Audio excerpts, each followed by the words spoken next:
સેવા ક્રમમાં એ રીત છે આપણે ત્યાં, જેને જે આજ્ઞા હોય એને એ પ્રમાણે જ ભોગ આવે. અને એટલે જ આપણે ત્યાં એક ક્રમ હતો કે સકડી ભોગના જેને ઠાકોરજી બિરાજતા હોય તો જેને ત્યાં સકડી ભોગની સેવા હોય એને ત્યાં જ બિરાજતા, કારણ એ પ્રમાણેની આજ્ઞા હોય. પણ અત્યારે કદાચ અનુકૂળતા ન હોય અને એવું થાય કોઈ દૂધગર ધરતું હોય, તમે સૂકો મેવો ધરતા હોય, તો જેને જે આજ્ઞા હોય એ પ્રમાણે જ ભોગ ધરવો. વૈષ્ણવને એમ થાય કે અમારા ઠાકોરજી આ બધું આરોગતા હોય અને પેલાના ઠાકોરજી એમને ખાલી મિશ્રી આરોગે તો અમને તો સંકોચ લાગે. પણ ના, ત્યારે એમ માનવું કે આના ઠાકોરજી હજી 6 દિવસના જ છે અને મારા ઠાકોરજી મોટા થઈ ગયા છે. 6 દિવસનું બાળક હોય ખાલી દૂધ પીએ. ઘણી વાર લોકો કે મર્યાદાના વૈષ્ણવ કે આ તમારા વૈષ્ણવના ઠાકોરજી શું આખો દિવસ સૂતા જ રહે, ખાલી દૂધ પીવા જાગે, ભોગ ધરે ને પડી જાય? ત્યારે એમને એ જ કહું કે નવું જન્મેલું બાળક હોય ને એ ખાલી માનું દૂધ પીવા જ જાગે, પછી આખો દિવસ સૂતું જ રહે. તો આના ઠાકોરજી હજી એવા જ છે, કારણ કે આપણા સેવનીય પ્રભુ કયા છે? યશોદોત્સંગ લાલિત, યશોદાજીની ગોદમાં 6 દિવસના ખેલતા લાલન એ પુષ્ટિ માર્ગી વૈષ્ણવના સેવ્ય પ્રભુ છે. એટલે નવા જન્મેલું બાળક હોય એ તો દૂધ પીવા જ જાગે, પછી સૂતું જ રહે.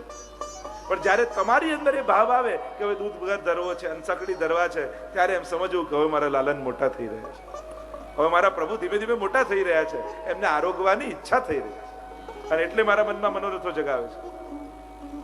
તો જેટલા આપણા સ્વજનો હોય એની સાથે પણ અલૌકિક સ્નેહ રાખો. ભગવત સંબંધી છે ઠાકોરજીએ મને આટલા વૈષ્ણવ ઘરમાં આપ્યા છે. લોકો દૂર દૂર વૈષ્ણવ જોડે સત્સંગ કરવા જાય, પણ ઘરમાં 5 જણા વૈષ્ણવ ઠાકોરજી આપ્યા છે, એમાં એને વૈષ્ણવ ના દેખાય. આપણી તકલીફ જ એ છે, જેટલા દૂર એટલા ભગવાન મોટા અને જેટલા નજીક એટલા ભગવાન સાધારણ. એમ થાય કે છેક બદ્રીનાથ ને ચાલતા થાકીને ત્યાં જઈએ, ઓહો અહીંયા ભગવાન મોટા, અને ઘરે બિરાજતા લાલન હોય આ તો ઘરના જ છે ને. લોકોને તકલીફ પડે ને પરિશ્રમ પડે ને દૂર જવાનું થાય ને ત્યાં ભગવાન વધારે દેખાય.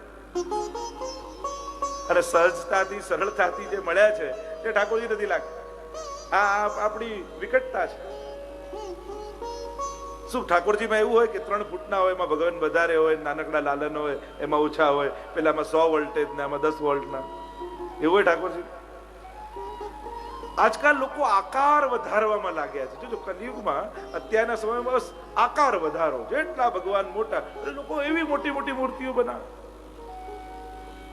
ભગવાનના આકાર વધારવા કરતા ભાવ વધારવાની કોશિશ કરો. ભાવ મોટો બને એની કોશિશ કરું, ભગવાન મોટા બને એની કોશિશ નહીં કરવી.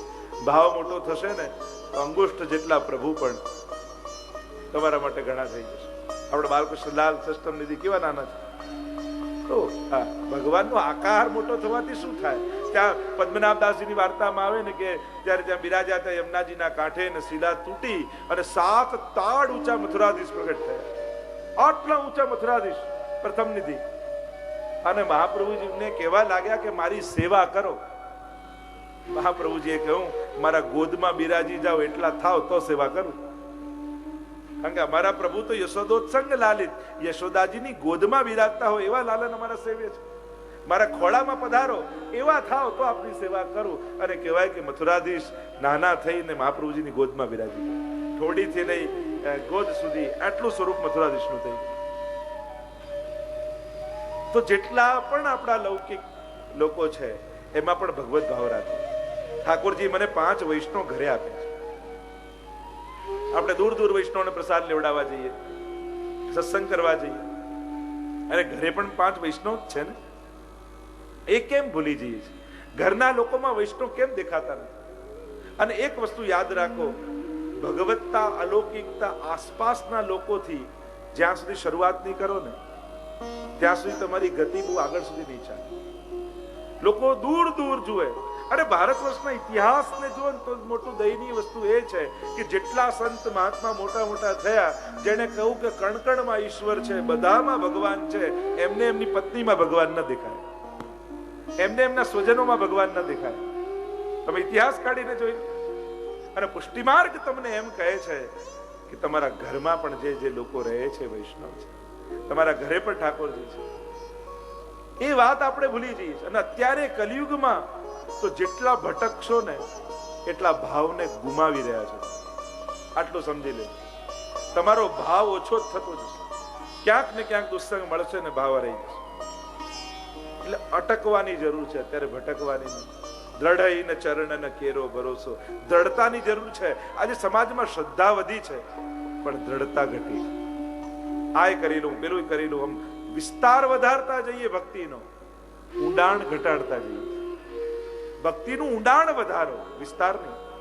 લોકો આય પધરાઈ લો સ્વરૂપ, પછી ગિરિરાજજી પધરાઈ લો, પછી યમુનાજી પધરાઈ લો, પછી મહાપ્રભુજી પધરાઈ લો, એમ કરીને સેવામાં એટલું બધું ભેગું કરી લે અને પછી ચિંતા થવા લાગે, હવે આમનું નહીં કરવું તો અપરાધ લાગશે, આમનું નહીં કરવું તો દોષ લાગશે. બીજા બધા તો કરે, આપણા પુષ્ટિ માર્ગી રીતે.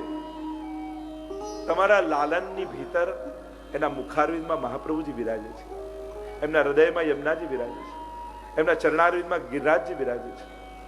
આ ભેદ ભેદ જોવું એ અજ્ઞાનતા છે. શ્રેષ્ઠ ભક્તિ એ છે કે તમારા લાલનમાં તમને મહાપ્રભુજી, યમુનાજી, ગિરિરાજજી બધાના દર્શન એક સાથે થઈ જાય. યાહી મેં યમુના, યાહી મેં ગોકુલ, યાહી મેં બ્રજમંડલો, સબન તે શ્રી વલ્લભ નામ બનો. આ ભગવદીયતા છે કે મહાપ્રભુજીની ભીતર યમુનાજી, ગોકુલ, બ્રજમંડલ જાકે રોમ રોમ પ્રકૃતિ પ્રકટિત કોટી ગોવર્ધન રાય, શ્રી વલ્લભ વરનું કહાવત. મહાપ્રભુજીના રૂવાડે રૂવાડે ગોવર્ધનનાથજીના, એટલે બહુ વિસ્તાર વધારવા કરતા ઊંડાણ વધારે. અને જેટલી ગહેરાઈ થતી જશે ભક્તિની, એટલા સર્વ સ્વરૂપોના અનુભવ એક જ સ્વરૂપમાં થઈ જશે. કારણ કે એ બધા સ્વરૂપો જુદા નથી, આ બધા સ્વરૂપોમાં ભેદ નથી, બધા એક જ સ્વરૂપ છે. ઘણી વાર તો શ્રીનાથજીની અંદર જ સાથે સ્વરૂપ છે. અને આપણે બધા એટલા હોશિયાર કે સ્વરૂપોમાં ભાગલા પડી દઈએ. આ સ્વરૂપ તમારા ઘરનું, ના મારા ઘરનું, ના પેલા ઘરનું. અરે આ બધા મહાપ્રભુજીના જ ઘરના છે. લોકો ઠાકોરજીને છોડતા નથી.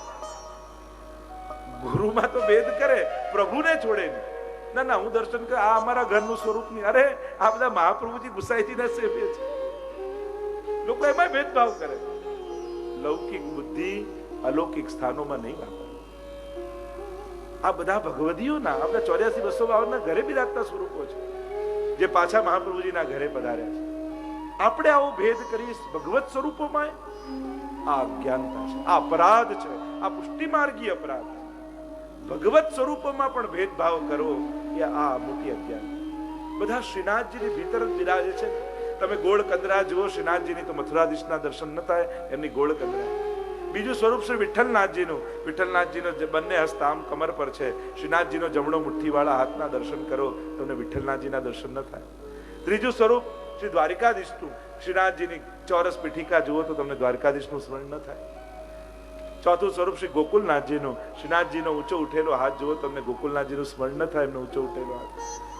શ્રીનાથજી બાવાના મુખારવિંદના દર્શન કરો તો તમને ચંદ્રમાજીનું સ્મરણ ન થાય, ગોકુલ ચંદ્રમાજી. છઠ્ઠું સ્વરૂપ શ્રી બાલકૃષ્ણલાલજીનું, શ્રીનાથજી બાવાના ચીબુકના દર્શન કરો તમને બાલકૃષ્ણલાલજીનું સ્મરણ ન થાય. બંને કુંડળ વાળા મુખારવિંદના દર્શન કરો તો બંને સ્વામીજી સહિત મદન મોહનલાલજી જે સપ્તમ નિધિ, એના સ્વરૂપની ભાવના ન થાય. તો સાતે સ્વરૂપ શ્રીનાથજીના જ સ્વરૂપો છે. લીલા જુદી જુદી છે, સ્વરૂપ તો એ જ છે. પણ આપણે એવા લૌકિક આપણા બુદ્ધિમાં ઘૂસી ગયું છે કે ગુરુજનોમાં તો ભેદભાવ કરીએ, ઠાકોરજીને છોડતા નથી. આપણે એના આનંદથી, અને ભેદ કરશો ને તો એના આનંદથી વંચિત રહી જશો. ક્યારે આવી ભેદ બુદ્ધિ ભગવત સ્વરૂપોમાં નહીં કરે, આ અપરાધ છે. એકવાર એક વૈષ્ણવ આવીને ગુસાઈજીને અને મહાપ્રભુજી બિરાજ્યા હતા અને પૂછ્યું કે આપના ગુસાઈજીના સ્વરૂપમાં શું ભેદ છે? અને આટલું સાંભળતા જ મહાપ્રભુજી પીઠ દઈને બિરાજી, તમને અમારા બંને સ્વરૂપમાં ભેદ લાગે છે? અને એટલે જ જ્યારે દમલાજી અડધી ગાદી દાબીને બિરાજતા અને ત્યારે સ્વપ્નમાં મહાપ્રભુજી પધાર્યા અને દમલાજીને કહ્યું, તું ગુસાઈજીને શું કરીને જાણે છે? ત્યારે એમણે કહ્યું કે આપના પુત્ર કરીને જાણું છું. આપણે એમ કહીએ તમે કયા ઘરના, લોકો અમને એમ પૂછે તમે કયા ઘરના, તો મહાપ્રભુજીના ઘરના. આ ઘર તો અમારા વલ્લભકુલના ઘરની વ્યવસ્થા છે, એમાં વૈષ્ણવને શું લેવા દેવા? લોકો વલ્લભકુલને જઈને પૂછે આપ કયા ઘરના બાલક? મહાપ્રભુજીના ઘર. નિત્ય પ્રતિ ક્ષણો ક્ષણો શ્રી વલ્લભનો પરિવાર. આપણા જેટલા પણ લૌકિક સગા હોય ઘરના, એમાં પણ વૈષ્ણવને જોવા. એવું નથી કે હવેલીમાં જઈએ ને મંડળમાં જઈએ ત્યારે જે મળે એ જ વૈષ્ણવ. ઠાકોરજી આપેલા એ વૈષ્ણવ નહીં. એમ વૈષ્ણવને પ્રસાદ લેવડાવવા માટે પાતળો કરાવીએ, બધું કરાવીએ, પણ ઘરે જમાડતા હોઈએ ત્યારે અડધો કલાક એવી બુદ્ધિ રાખીએ કે આ ઠાકોરજી મને વૈષ્ણવ ઘરે આપ્યા છે અને એમને પ્રસાદ લેવડાવી રહી છે. આવો ભાવ રાખો તો ઘરે જ પુણ્ય છે, પણ લોકોને ઘરના પુણ્યમાં આનંદ નથી આવતો. દૂર જઈને તીર્થોમાં જઈને પુણ્ય કરીએ ત્યારે જ પુણ્ય લાગે. પણ એ ઘરે જમાડતા હોઈએ ત્યારે જો બહેનો એવો ભાવ રાખે કે આ ઘરના 5 વૈષ્ણવ મને ઠાકોરજી આપ્યા છે અને આપણે ત્યાં 100 બ્રાહ્મણ બરાબર 1 વૈષ્ણવ, તો રોજ 500 બ્રાહ્મણોને જમાડવાનું પુણ્ય ઘરે જ છે. જો લેવો હોય લાભ તો. પણ ઘણા તો લોકો તો જમવા બેઠા હોય ત્યારે જ શરૂ થાય, કારણ કે હાથમાં ત્યારે જ આવે ને, આખો દિવસ તો બેસે નહીં. બંને પક્ષે છે. એ રીતે જ ભાઈઓ પણ બહેનોમાં ભગવત બુદ્ધિ રાખે, એમ રાખે કે આ વૈષ્ણવ છે, મારા ઘરનું કેટલું ધ્યાન રાખી મને ભગવત સેવામાં સહાયક થાય છે. આ ઠાકોરજીને કેટલું લાલ લડાવે. હું તો સેવા નથી કરી શકતો, મારે તો કામ ધંધામાં બહાર રહેવું પડે, પણ મારા ઘરે બિરાજતા લાલનને આ કેટલું લાલ લડાવે છે.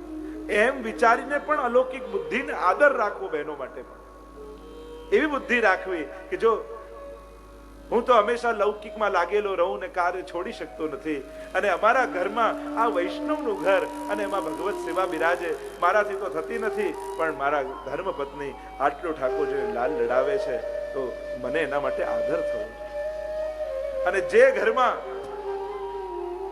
પોતાના એટલે ધર્મ પત્ની કહ્યું છે ને કે જેના દ્વારા ધર્મ થાય એના માટે આદર ન હોય, વૈષ્ણવનું ઘર કેવું કહેવાય?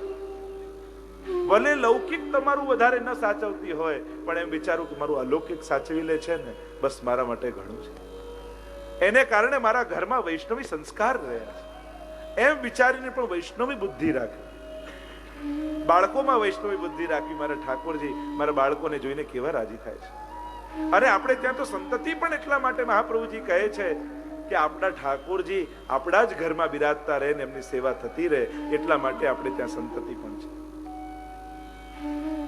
મહાપ્રભુજી એ આજ્ઞા કરે છે કે આપણું વંશ પણ આગળ વધે, એટલા માટે સ્વવંશે સ્થાપિતા શેષ સ્વમાત્મ અને ભુવિ ભક્તિ પ્રચારૈક કૃતે સ્વાન્વયત કૃત પિતા. મહાપ્રભુનું નામ છે ને પિતા. કેમ પિતા મહાપ્રભુજી છે? ભુવિ ભક્તિ પ્રચારૈક.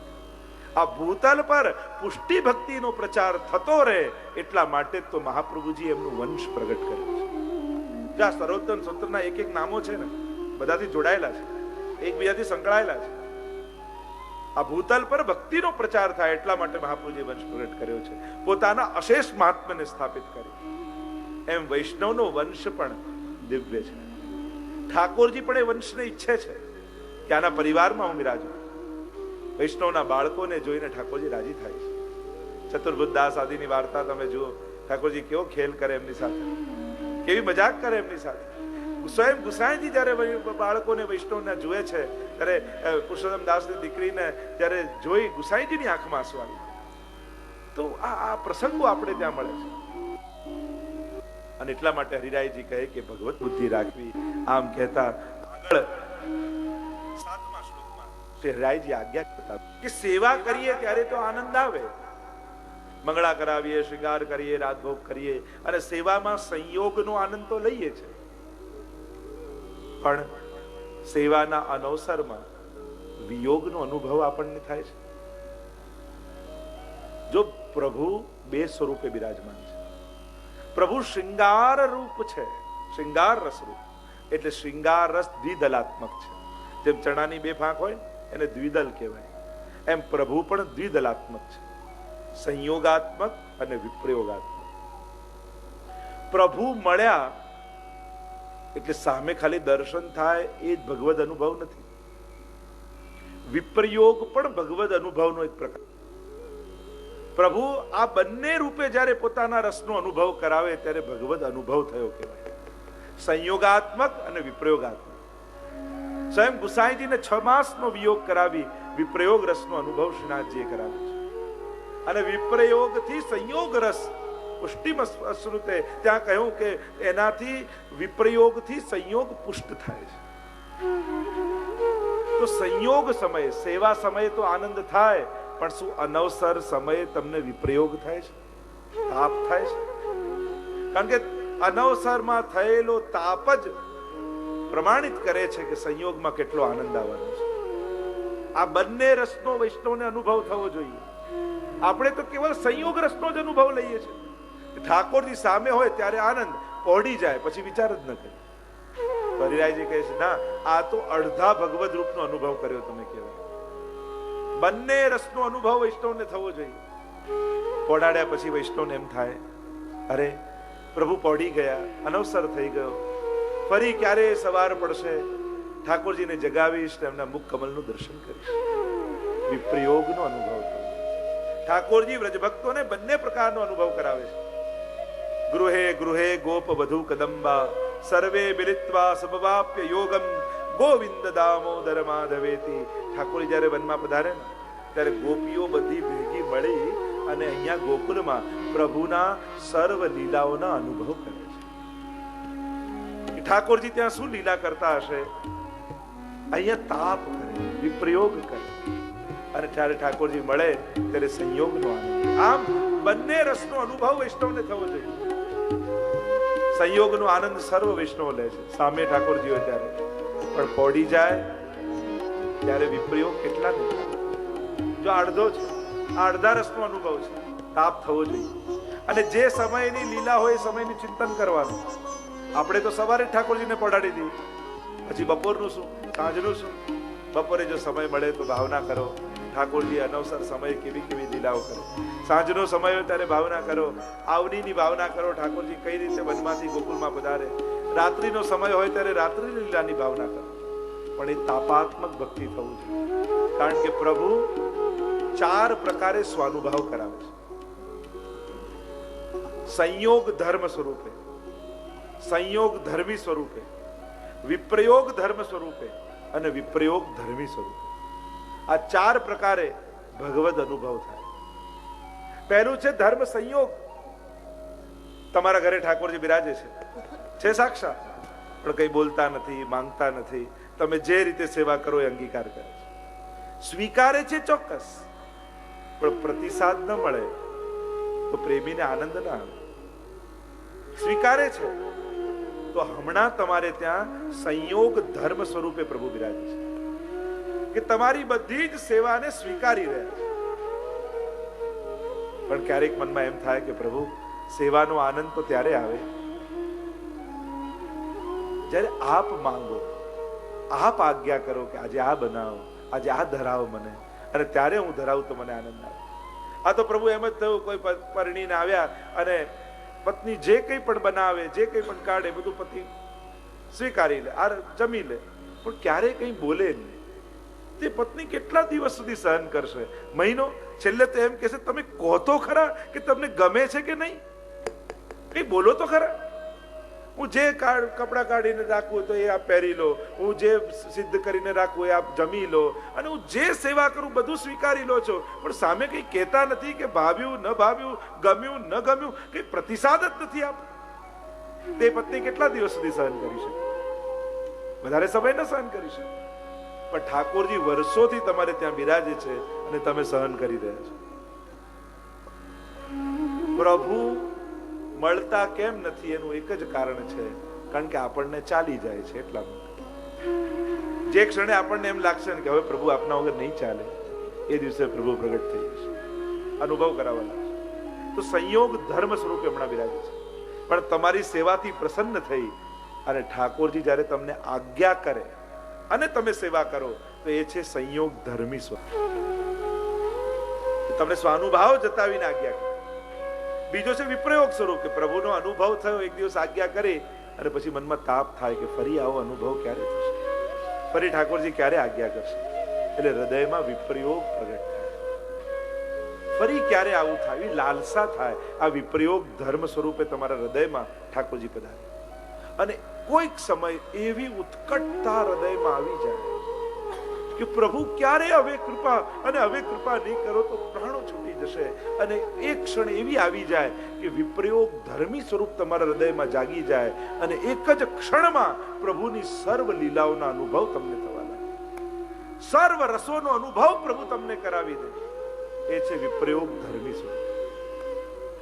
શ્રી ગુસાઈજીના હૃદયમાં જ્યારે મહાપ્રભુજી માટે પ્રગટ થયો વિપ્રયોગ ધર્મી સ્વરૂપ, અને ગુસાઈજીને મહાપ્રભુજીની સર્વ લીલાઓના અનુભવ થયા, અને ત્યારે સર્વોત્તમ સ્તોત્ર ગુસાઈજીના મુખારવિંદમાંથી પ્રગટ થયું. એક જ ક્ષણે સર્વ લીલાઓના અનુભવ.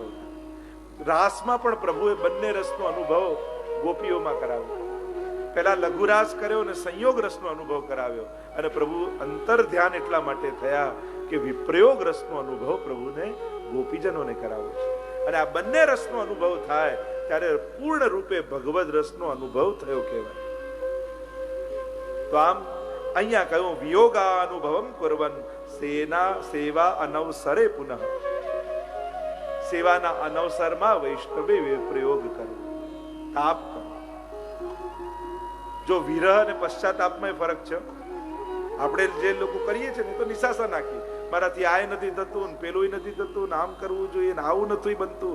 આવું નિશાસા નાખવું એ વિરહ નથી. આપણે જે કરીએ છીએ ને તો પશ્ચાતાપ કરતા હોઈએ, એને વિરહ ન કહેવાય. વિરહ તો ફલાત્મક છે. વિરહ તો ભગવદ લીલાના ચિંતનથી પ્રગટ થાય છે. પ્રભુ આવો અનુભવ મને ક્યારે થાય, આવો તાપ હૃદયમાં થાય. સેવા પણ કરો ને ઉત્સાહથી કરવી, બહુ નિશાસા નાખતા નહીં કરો. કાંઈ થતું નથી ના મિશ્રી ધરીએ, પ્રભુને મિશ્રી આરોગવાની ઈચ્છા ન થાય. આમ હતાશા નિરાશાથી સેવા કરો ને, કાંઈ નથી થતું, આ મિશ્રી આરોગો, આમ પ્રભુને એ ના થાય. એટલે મિશ્રી ધરો તો ઉત્સાહથી. અરે મહાપ્રભુજીની કેવી કૃપા છે, મારા હાથે ઠાકોરજી કણિકા મિશ્રી આરોગે. આમ ઉત્સાહ ને ઉમંગથી સેવા કરો. બહુ આમ હતાશા નિરાશાથી કાયમ રડતા સેવા નહીં કરો. ઉમંગો હોવો જોઈએ કરવાનો. એ જ મિશ્રી ધરતા પણ કેટલું બધું થઈ શકે. ઉત્સવ આવે એને જ કેસરવાળી કરાય, એના ખીલોના બનાવાય, એમાં કેટલું સુંદર રીતે સજાવીને એ જેને કરવું હોય ને ઉત્સાહથી, એ મિશ્રી ભોગમાં કેટલું સારું કરી શકે. મેં તો ઘણા વૈષ્ણવને જોયા, એ મિશ્રીમાં કેટલા પ્રકારથી એ સિદ્ધ કરી ઠાકોરજીના આરોગ્ય. આજ્ઞા હોય કે બસ આ મિશ્રી ભોગની જ આજ્ઞા છે, એમાંય વિવિધતા, એમાંય સુંદરતા વૈષ્ણવ કરી શકે. મૂળ વાત તમારા હૃદયનો ઉમંગ, જે કરો ને ઉમળકાથી કરો. લોકો તો એવું સૂકો મેવો ભેગો કરીને મૂકે કે ઠાકોરજીને અડધો કલાક ગોતવામાં જ જાય. આમાં મિશ્રી ક્યાં છે, કિસમિસ ક્યાં છે, કાજુ ક્યાં છે, એમને છૂટા પડવામાં અડધો કલાક જતો રહે, અને એમાં તો ભોગ સરાવવાનો સમય થઈ જાય. એ આરોગ્ય ક્યારે? એવી ખીચડી કરીને મૂકે આમ સુંદર રીતે. આગ્રહ આરોગાવાનો હોય પણ ઉત્તમતા હોય. અમારે ઘણીવાર પધરાવણી જાય તો લોકો સીધો બજારમાંથી લાવ્યા હોય અને સૂકા મેવા ડાંબરની ગોળીઓ નીકળે ઘણીવાર, પણ એવી આગ્રહથી આરોગા. આ તો આરોગવું જ, પણ જુઓ તો ખરા શું છે. અમારે જોખમ થઈ ગયું. તો આ એક સુઘડતા, સરસતા પ્રભુને જ્યારે પણ આપણે કરીએ તો ઉત્તમ રીતે કરો. તો વિયોગાનુભવમ કુર્વન સેવા અનવસરે પુનઃ, અનવસરમાં તાપ કરવો વૈષ્ણવ. અને મૂર્તૌ ભગવતો દષ્ટિ ભાવ્યા તત્તસ્ય દર્શનમ, અને પોતાના સ્વરૂપમાં સાક્ષાત સ્વરૂપનો ભાવ કે તમારે ત્યાં જે ઠાકોરજી બિરાજે છે એ સાક્ષાત ઠાકોરજી છે. એવું પણ નહીં કેવું કે મારા ઘરે ચિત્રજી બિરાજે છે. તમારે ત્યાં ચિત્રજી નથી બિરાજતા, તમારે ત્યાં શ્રીનાથજી જ બિરાજે છે, પણ ચિત્ર સ્વરૂપે બિરાજે છે. સ્વરૂપનો પ્રકાર જુદો હોય. લોકો તો એમ કે મારે ત્યાં સખડીના ઠાકોરજી છે. ઠાકોરજી સખડીના ના હોય, ઠાકોરજી સખડી ભોગ હોય. તો કે મારે ત્યાં મિશ્રીના ઠાકોરજી છે. ઠાકોરજી મિશ્રીના ના હોય, ઠાકોરજીને ભોગ મિશ્રી. લોકો નહીં કે આજે હવેલીમાં મારા પલના છે, પણ તારા પલના ક્યાંથી થાય? પલના તો ઠાકોરજી ના હોય, આપણો તો મનોરથ હોય. મારા હિંડોળા છે, મારો રાજભોગ છે. તો રાજભોગ આપણો ના હોય તો ઠાકોરજીનો. આપણો તો રાજભોગનો મનોરથ હોય, આપણો તો હિંડોળાનો મનોરથ હોય. એટલે બોલવામાં પણ વિવેક રાખો.